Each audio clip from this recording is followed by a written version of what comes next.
Assalamualaikum warahmatullahi wabarakatuh.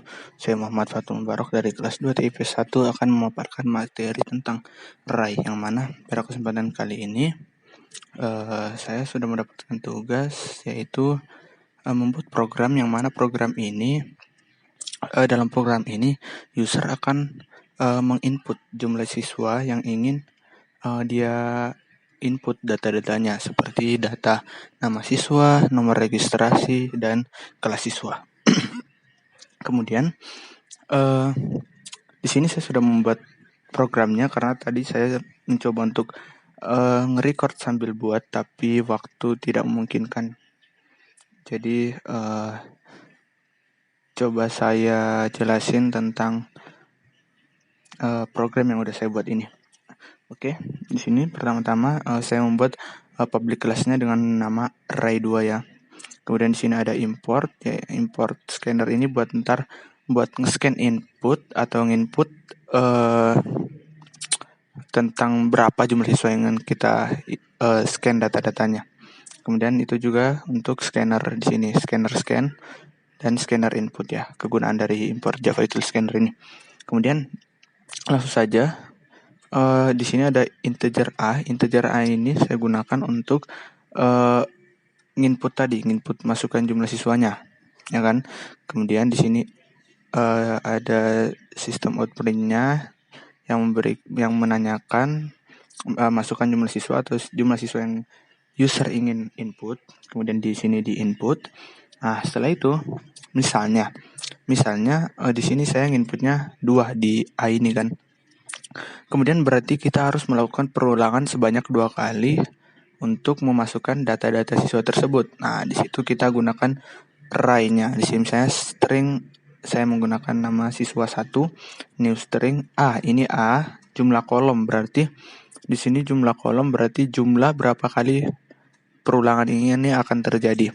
Kemudian di belakang 3, yang mana isi dari 3 ini maksudnya adalah kolom, yaitu yang pertama nama siswa, yang kedua nomor registrasi, yang ketiga adalah kelas siswa tersebut. Nah, lanjut ke perulangannya. Di sini A sama dengan 0 ya.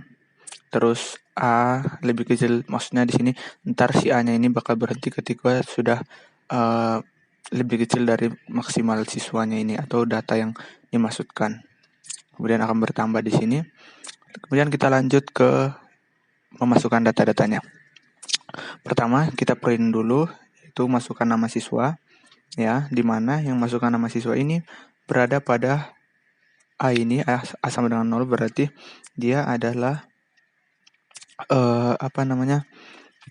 dia adalah berada di baris pertama ya, baris 0, baris pertama berarti ya. Kemudian yang belakangnya 0 itu adalah kolom 0 atau kolom pertama ini, ya kan. Kemudian di sini untuk nge-scan datanya ini A sama dengan 0, berarti kita meng-scan dia di 0,0. Nah, kemudian lanjut ke nomor registrasi, sama untuk registrasi kita kasih di kolom kedua dari 3 kolom ini. Tapi kita naruhnya nomor 1 karena di sini udah nomor 0. Kemudian di sini juga sama siswa 1, kita di sini ngasihnya A-nya itu adalah baris 0, tapi dia di kolom 1 atau kedua. Kalau kita mulai dari 1 2 3 dia ada di 2, kalau kita mulai dari 0 dia di 1. Nah, kemudian yang terakhir yaitu untuk nge-scan atau input siswa tersebut ada di kelas mana, masukkan kelas siswa, dia ada di kolom 2. Gitu ya. Nah, terus lanjut ke sini sama ya. Bedanya di sini 0, 1, 2. Nah, maksudnya adalah kolom 0, kolom 1, kolom 2. Kemudian setelah kita memasukkan data-data tersebut, maka akan di-print secara keseluruhan, yang mana ntar dia bakal di-printnya di sini. Jadi for di sini untuk melakukan perulangan tadi sesuai jumlah yang di sini, yang di atas, yang ketika kita input data, kemudian dia bakal langsung ngeprint di sini nama siswa %S itu untuk memanggil si siswa A1. Karena di sini untuk tadi kita inputnya siswa, nama siswa kita menggunakan siswa A1, jadi di sini juga nama siswa A1. Begitupun dengan registrasi siswa A1 karena kita tadi inputnya pakai siswa A1. Kemudian kelas siswa pun sama, siswa A2 karena kita tadi inputnya kelas siswa 1 A2. Oke. Setelah memahami tentang programnya, coba kita jalankan ya. Oke, di sini akan muncul jumlah siswa. Misalnya user ingin memasukkan jumlah siswa 2 misalnya. Nah, di sini masukkan nama siswa 0,0. Maksudnya nama siswa ini berada tempatnya di baris 0, kolom 0. Misalnya kita coba si Dani misalnya. Terus di sini masukkan nomor registrasi. Berarti nomor registrasi untuk si Dani ini ada di baris 0 kolom 1, misalnya 123. Kemudian masukkan kelas siswa, dia ada di baris 0